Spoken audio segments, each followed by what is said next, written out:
हिंदू धर्म में चैत्र नवरात्रि पर्व का विशेष महत्व होता है। यह पर्व देश भर में धूमधाम से मनाया जाता है।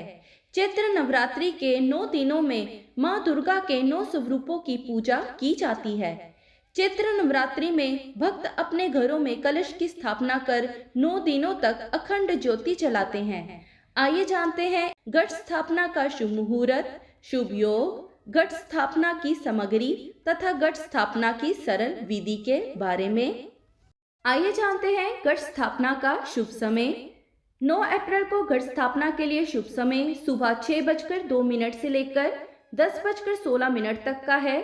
इसके अलावा 11:57 से लेकर दोपहर 12:38 तक अभिजीत मुहूर्त है।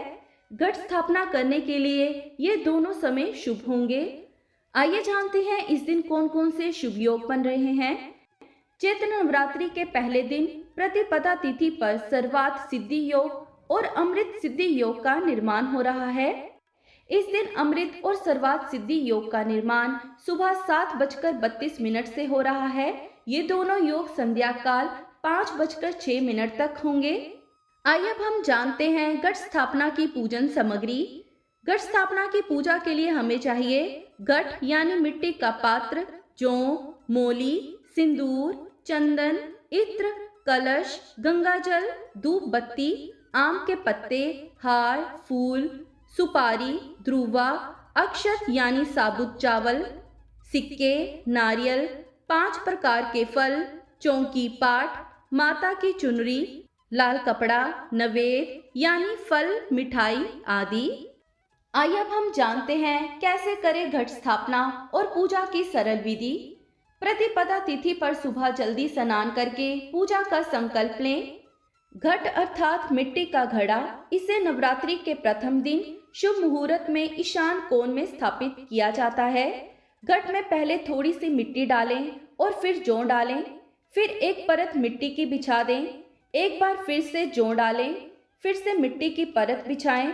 अब इस पर जल का छिड़काव करें। इस तरह ऊपर तक पात्र को मिट्टी से भर दें। अब इस पात्र को स्थापित करके पूजन करें। जहां घट स्थापित करना है वहां पाट रखें और उस पर साफ लाल कपड़ा बिछाकर फिर उस पर घट स्थापित करें। घट पर रोली या चंदन से स्वास्तिक बनाएं। घट के गले में मोली बांधें। अब घट के ऊपर चुनरी चढ़ाएं। अब कलश पर रोली से स्वास्तिक बना लें और कलश के ऊपरी हिस्से यानी कंठ वाले भाग में मोली बांध लें। अब कलश में स्वच्छ जल डालें और कुछ बूंदें गंगा जल की मिलाएं। फिर उस पर रुपया, ध्रुवा, सुपारी और चावल रख दें। इसके बाद कलश में पंचपल्लव या आम के 5 पत्ते लगा दें और नारियल को लाल कपड़ा लपेटकर उस पर भी मोली बांध दें और कलश के ऊपर रख दें।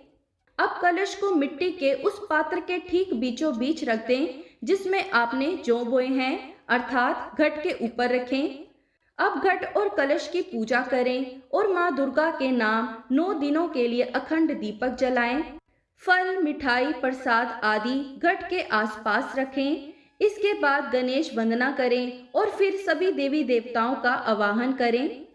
अब देवी देवताओं का आह्वान करते हुए प्रार्थना करें कि हे समस्त देवी देवता, आप सभी 9 दिन के लिए कृपा कलश में विराजमान हो जाएं।